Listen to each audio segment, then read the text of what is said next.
снежното човече също много ме обичат. Хвърлят по мене снежни топки, обаче няма никой друг. Аз съм си самичък. Как те открих, Снежко, че си влезна навътре в гората. Но аз и лисицата обикаля из цялата гора. Знае всички пътеки и също чака дядо Коледа да дойде, защото той трябва да даде подаръци и на нас, горските животни. Снежко, ама ти си много хубава. Да. Я ми кажи, ей тази шапка, кой ти я сложи на главата? Тази шапка едно момченце. Така. Се затича, взе я от главата на баща си и хоп, я сложи на моята глава. Ама това хубаво червено шалче. Кой го сложи, И това шалче едно момиченце го взе и го сложи на моето вратле. Браво! Ох, ако знаеш как го чакат децата да дойдат с дядо Коледа. Ама той от много далеч. От далечната страна от Ландия. И раздава подаръци на мъничките деца.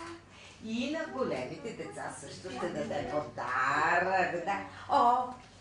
А за това Снежко, аз и лисицата днеска съм много добричка. Много. Не върши никакви пакости. Не, искам да си получа подарък от дядо Коледа. Да. А гониш ли, зайко? Не.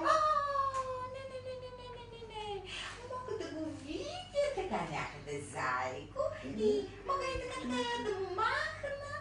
И след това бях на другата страна, защото дядо Коледа знае всичко и може да не ми донесе подарък. Ох, сега, Снежко, ти стой тука. Чакай. Ти сега, като обикаляш гората, що видиш дядо Коледа, му казваш да дойде първо тук при нас. Да, ще му каже да дойде при тези деца, но след това трябва да дойде при нас, при горските животни и да не донесе подаръци. Той тук и не мърде, Снежко. Днес е много добра.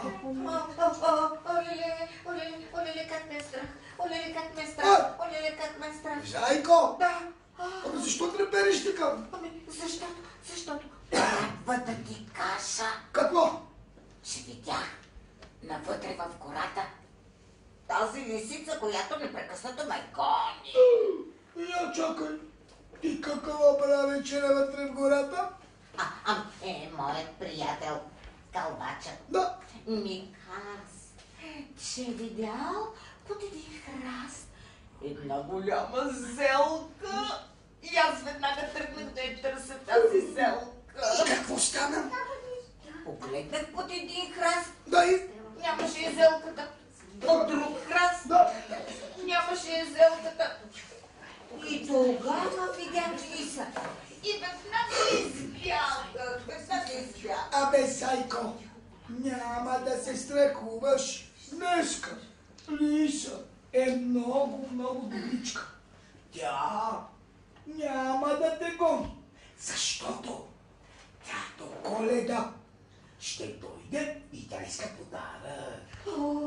И аз искам да ми донесе най-голямата зелка на света. Я чакай. Ти научил ли си песничка или стихотворение, Научил съм едно стихотворение. Казвай тогава. Дядо Коледа летише едната през поля, гори, долчинки, цял отрупане снежинки и... Това ли вече?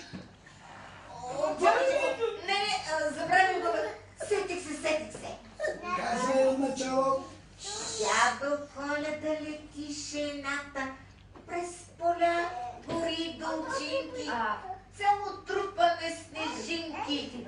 Борчета го поздравява, всички горски животинки, чакат го деца и птички, че обичаме го всички, обичаме го всички. Браво, зайко, браво! Благодаря ти. Много. Сега се прибирам веднага, за да ни изпусна тясно Коледа да дойде. Прибирам се. Тоя зайко, голям страдивец. Някой шишарка е така на... Не! И зайко, оле!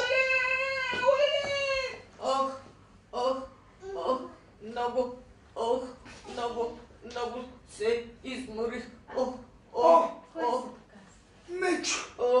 Мечо, ти какво правиш толкова навътре в планината?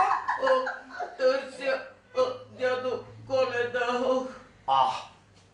Защо търсиш дядо Коледа? Да ми донесе най-хубавото нещо на света. Мечо, кое е най-хубавото нещо на света? За мене това е медец, искам медец. И значи, дядо Коледа ще ти донесе и голям ръка пълен догоре с медец. Не! Няма да ми донесе нищо. Мечо, защо да не ти донесе? Ти си бил добър, послушен. Няма да ми донесе, защото не съм му изпратил писмото. И я чакай, Мечо. Какво пишеше това писмо? Писмото пишеше: Мили дядо Коледа, моля ти се, донеси ми един буркан пълен догоре с медец. Много хубаво писмо. И затова може да не получа подарък. Ще получиш. Сега обаче бързичко се прибирай в хралупата и гледай да не заспиш. Да, прибирам се. Бре, ама, дядо Коледа вече трябваше да е дошъл, а пък го няма още. Къщички бавно се стелят, снежинките леки и бели. Катерички. Здравей, снежно човече. Здравей, катерички. Тъкмо ти ми трябваш, Снежко. Защо? Нали знаеш, че аз скачам от клон на клон, от дърво на дърво. Да. И така попаднах в двора на една детска градина. И какво видя? Видях през прозореца една много красива елха. После играеха, танцуваха, пееха. Ама те значи чакат вече дядо Коледа. Чакате ли го дядо Коледа, децата? Всички го чакат. Всички го чакат. Затова реших да заведа дядо Коледа точно при тези деца. Толкова се радвам, че той ще дойде. И аз искам да ми донесе на мене един подарък. Какво искаш да ти донеси? Да ми донесе една кошница с лешници. Ще ти донесе, защото ти си много добра и послушна. Толкова се радвам, когато идва дядо Коледа, защото аз пораствам с една година. Ставам по-голяма. И внимавай да не го изпуснеш. Добре, тръгвам. Къде ли е дядо Коледа?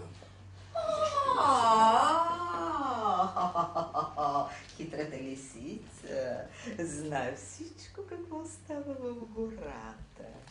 И Снежко трябва да ти кажа, че аз видях жената на дядо Коледа. Да, видях, че трупана с подаръци. Да. Сега аз ще отида и ще доведа дядо Коледа тук при тези деца, защото са много добри и много послушни. Отивам да ви доведа дядо Коледа! Кой е вън, кой ще дойде в този час? Дядо Коледа при нас. Искам още щом го зърна от сърце да го прегърна, че си знал, той ми носи да голям. Искам още щом го зърна от сърце да го прегърна, че си знал, той ми носи да голям.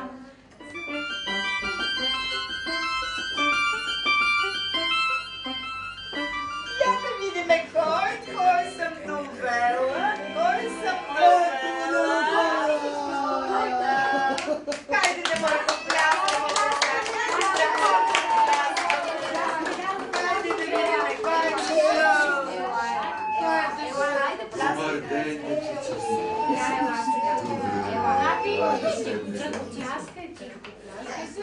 Добър ден, дечица ми.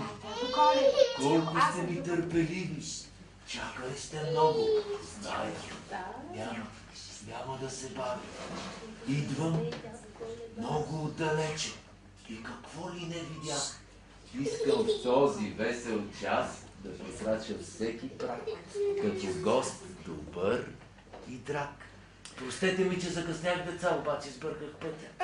Тя гората е голяма, дядо Коледа, за това. Ама аз, нали, лисиците съм хитра и обикалям цялата гора. Веднага те видях. И веднага бързо те доведат при тези послушни деца. Те са много послушни Така, и са подготвили за тебе така.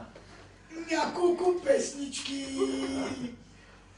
И сега ще ти ги изпълнят, а пък аз ще ти помогна за подаръците. Хайде, деца, бе.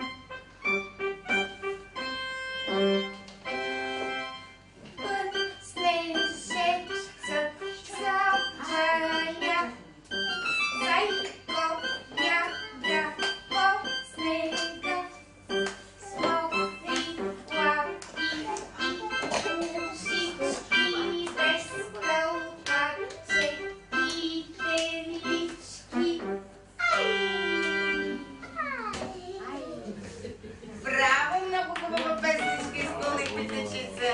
Браво! Хайде да видим още една.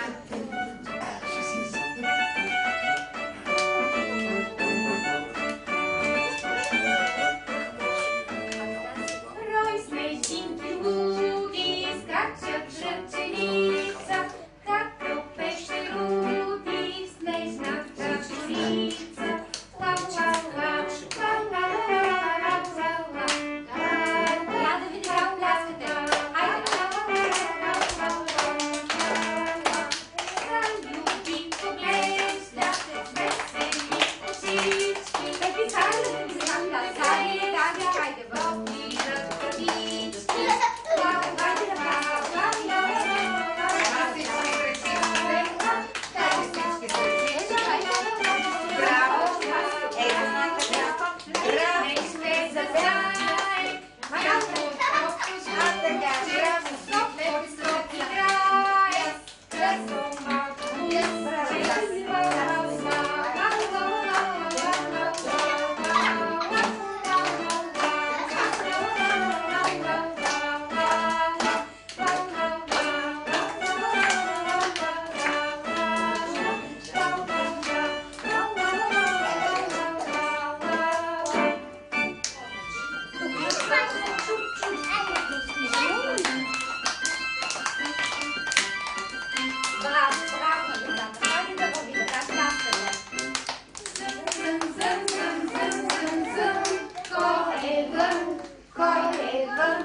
Кой ще дойде в този час?